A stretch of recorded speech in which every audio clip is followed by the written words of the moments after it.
There's a quote from one of my English teachers named Mr. Fisk. He had a great quote that said, "Rest at the end, not in the middle." And that's something I always live by.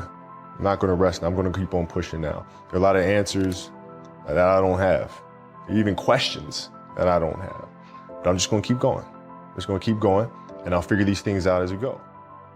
I had a summer where I played basketball when I was like 10 or 11 years old, and here I come playing, and I don't score 1 point the entire summer, not one. How'd you not score? Because I was terrible. Not a free throw, nothing, not a lucky shot, not a breakaway layup, 0 points. And I remember crying about it and being upset about it. And my father just gave me a hug and said, "Listen, whether you score 0 or score 60, I'm gonna love you no matter what." Wow. Now that is the most important thing that you can say to a child. Because from there, I was like, okay, that gives me all the confidence in the world to fail. I have the security there.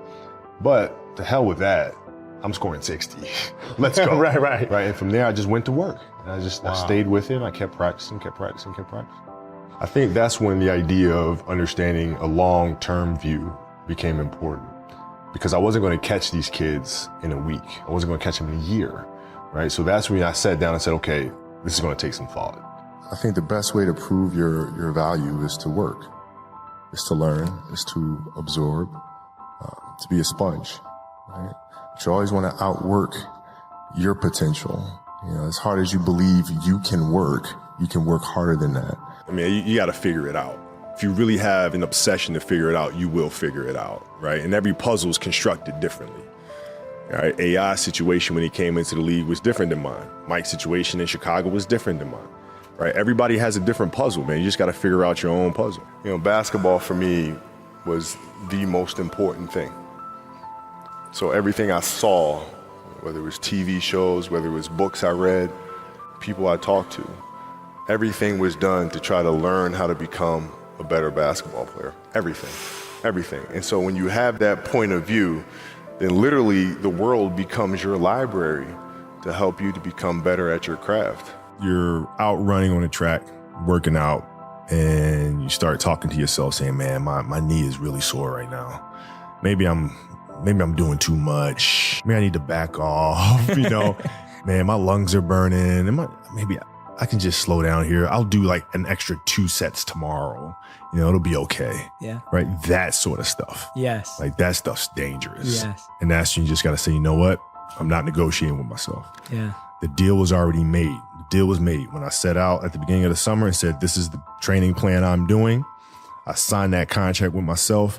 I'm doing it. You know, throughout that process, you'll start talking to yourself like, man, I think I need to, maybe if we, nope. You gotta set the example. This is another obstacle. This obstacle cannot define me. It's not gonna cripple me. It's not gonna be responsible for me stepping away for the game that I love. I'm gonna step away on my own terms. And that's when the decision was made that, you know what, I'm doing it. And when you have those conversations with yourself, are you able to negotiate your way out of, you know, that little, you know, voice telling you it's not that important? Or does that little voice get the best of you? I think that's what separates people who go on to do great things versus people who don't, or people that do great things, but in an inconsistent way. You know, the idea is a very simple one. And, you know, the Mamba mentality simply means trying to be the best version of yourself. That's what the mentality means. It means every day, you know, you're trying to become better. And it's a constant quest. It's an infinite quest. To me, the mentality is a really simple one in the sense that the confidence comes from preparation. You know, so when the game's on the line, I'm not asking myself to do something that I haven't done thousands of times before. So when I prepare, I know what I'm capable of doing.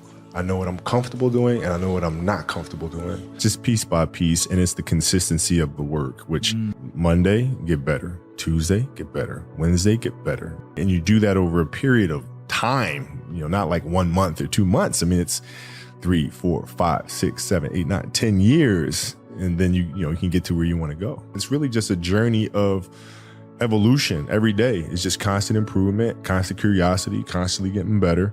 The results don't really matter. It's the figuring out that matters. Every person has the ability to put one foot in front of the other. So you look at every challenge at every step And that's how you're able to be resilient and come back from these things. You have to sit and ask yourself what is truly going to get you up in the morning, what's going to keep you up at night. And when you find what that answer is, you stay true to that. If you got to get up every single morning and remind yourself how hard you need to work, you probably need to choose a different profession, because that shouldn't be there. I wake up in the morning excited to get to it. If I'm not training, I'm missing it. If I'm not watching a game of basketball, I miss it. There's no place I'd rather be. And if you have that feeling, then you're truly doing what God has put you on this earth to do. Make sure that your dreams always stay pure. And so it's not a matter of pushing beyond your limitations or expectations. It's really a matter of protecting your dreams, protecting your imagination. That's really the key. And when you do that, then the world just seems limitless. Obsessiveness just comes from something that you love. Like, you really love it, you'll go through fire for it.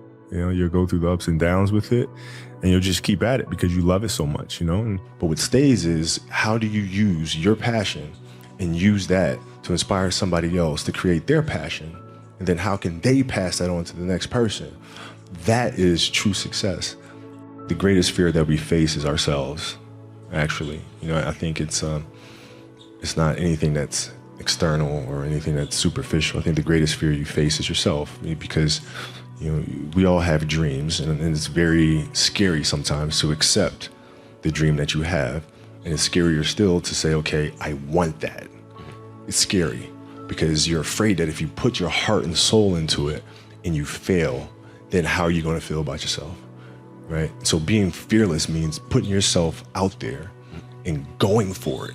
No matter what, go for it. Not for anybody else, but for yourself. What I try to do is just try to be still and understand that things come and go. Emotions come and go. The important thing is to accept them all, to embrace them all, and then you can choose to do with them what you want versus being controlled by emotion. Before you start a game, how can you lock in? You get into that mental space where nothing else matters. You're completely locked in and focused on what you're trying to accomplish as an athlete out here. The noise of the crowd doesn't matter.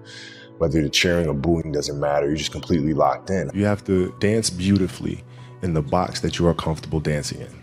So everybody's box is different. My box was to be extremely ambitious within the sport of basketball. Your box is different than mine.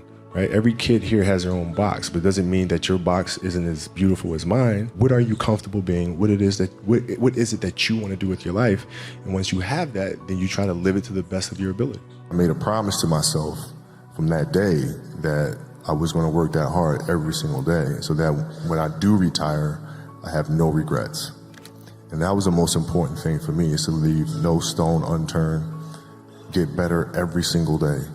And if I lived that way, then over time, I'd have something that was beautiful. When I retire, I didn't want to have to say, I wish I would have done more.